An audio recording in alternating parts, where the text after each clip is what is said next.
so it doesn't pull the water up. Just makes that grinding noise.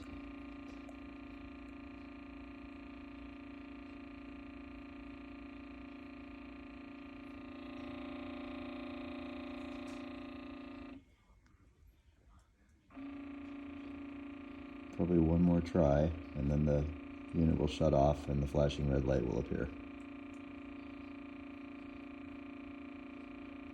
I have cleaned out everything I possibly can. I have 2 other units just like this, and they work fine.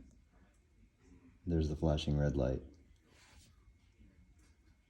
If I turn it back on again, it'll just cycle through the same sequence. Thanks.